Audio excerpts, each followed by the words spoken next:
Hi, we're going to give you a quick rundown on how you can accelerate your recovery and healing process once you've had an injury. So I'm Stephen Arnold. And I'm Mark Brebazon. And we're going to talk to you about how nutrition and rehabilitation work through physiotherapy can help you accelerate that recovery process, because when we're injured or we're ill, we're not getting results. So we want to make sure that we're getting back to full capacity as soon as possible.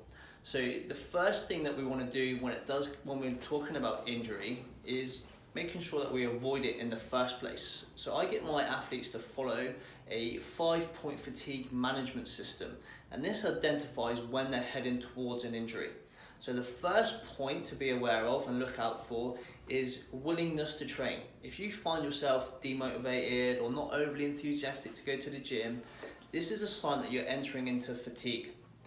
The next one is your technique. As soon as you start getting fatigued, your technique is going to change. So whether you're in a combat sport or whether you're weight training in the gym, you're going to notice that your technique isn't as good as it normally is. Your technique's going to start changing. This is the second point on the fatigue management system. The third point is your inability to progress. So every week we should be going in the gym, we should be performing better, we should be lifting more, we should be running faster. And if you get to a point where you're not able to do this, this is the third point on the 5-point management system. Fourth point is you can't progress and you're stuck. The weight cannot progress any further. You're stuck at the same weight. And the last point is your weights start to diminish, or your performance starts to diminish, or your output starts to diminish. So not only are you unable to progress, you're stuck, but now you're also going backwards. This is the 5-point management system, and if you can follow this and identify when you're going into fatigue, then you can pull yourself out, recover, deload, and avoid injury in the first instance. With that being said, sometimes injuries are unavoidable and they do still happen.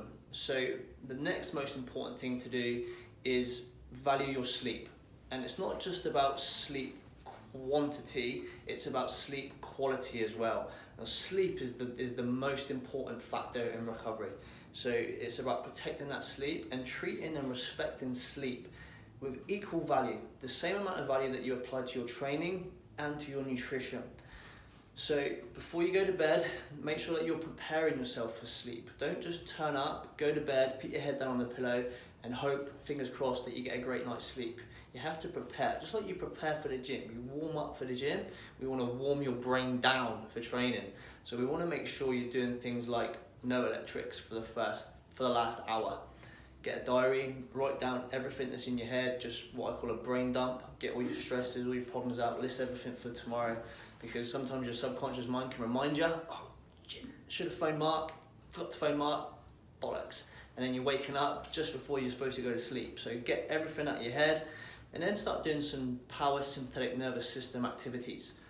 Things like deep breathing, where you breathe deep into your belly.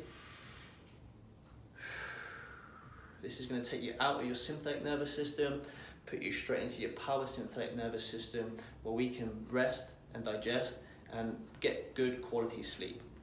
And from there, things like no caffeine after 4 o'clock, titrate your water intake down as you get closer towards sleep, and just really prepare yourself for sleep. No light in their room whatsoever.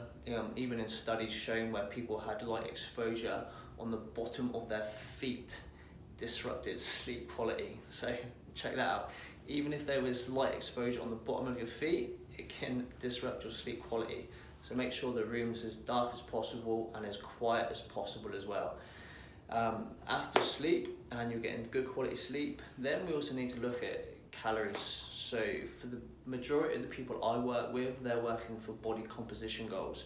So they want to lose weight, they want to grow more muscle. So when we're in a calorie deficit, we're not giving the body what it needs to survive, just to carry on and carry out its daily duties. So when we're in a period where we're injured, giving your body less than it needs and then also asking it to recover is just something that's not going to occur.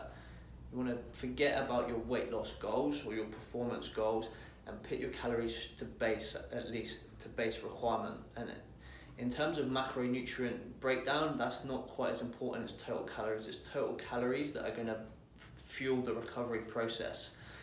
So make sure that your calories go straight back to base. Forget about the weight loss period that you're in, and your main objective has to be recovery. Get back to full capacity as soon as possible, and then get back into your fat loss. What a lot of people do when they're ill or injured, they try to continue at a reduced output or just be 70% for a week. Like, forget it, focus on recovery, that's your main objective.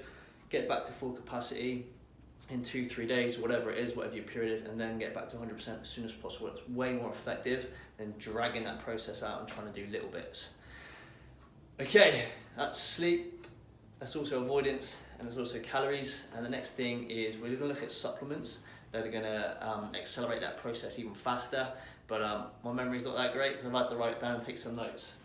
So what we've got, this is my little protocol that I wrote up. I'm just gonna come a little bit closer for this. Is we've got curcumin 3 times a day, 1 gram 3 times a day. Fish oil at 3 grams per day, and you want to make sure that you're getting an even split of EPA and DHA, 1.5 grams of each. Vitamin C, 1 gram, 2 times daily. In the 1940s, during World War II, the British surgeons were giving their clients 1,000 milligrams per day for 3 days before surgery, and they gave them 1,000 milligrams per day 3 days post-surgery, and it increased the success rate of the surgery by 75%. Now, I wouldn't recommend those dosages, I'd recommend these. L-glutamine, 10 grams in the morning with breakfast, and 10 grams, I would say, in water 30 minutes before your last meal of the day. And then aged garlic extract, 600 milligrams 2 times a day. And that's gonna vastly improve the healing and immune function. Right, that's about it from me. I'm going to pass you over to Mr. Brabazon here. Alrighty, so super vital points there, guys. I'm from Back to It Physiotherapy, so as a physiotherapist, what I want to talk about is just that relationship between what Steve talked about earlier and physiotherapy, and that healing phase that we see with a lot of the athletes that are coming through here. So it is very important that amongst looking at mechanics and mobility and building strength in a person, that we have the most important thing covered first in that part of that process to create the most optimal healing environment, and that's health. So to follow on from things like this, if people are sleeping very poorly, it's going to turn up that pain modulator in the brain and ramp up that person's pain. Things like nutrition is huge as well. If we're having a diet that's full of sugars and alcohol and we're not creating that healing environment as we should, once again, pain modulator gets turned up, and what usually might be a 2 or 3 out of 10 pain is suddenly a 7 out of 10 pain and a constant throb. So health is the most important aspect of this whole scenario in getting a person to heal along the normal times for that particular injury. And I think we live in a day and age where the modern day athlete, and especially the younger generations, are growing up aspired by those above them on TV, and in a way to find optimal body composition for them and a means to try and maximize their performance. A lot of the people coming through the door here that are injured are eating 2 times less and sometimes exercising and performing 3 times as much. So the ratio of those two together creates this very catabolic environment. We start getting fatigue of the brain, fatigue and muscle performance, and we start making wrong decisions out on that sporting field, which ultimately costs us an injury. So it is super important to make sure that you're checking with a nutritionist or speaking to someone about nutrition if you're finding things like waking up in the morning very tired, you're not performing well. These are the sorts of things that make us vulnerable to injury.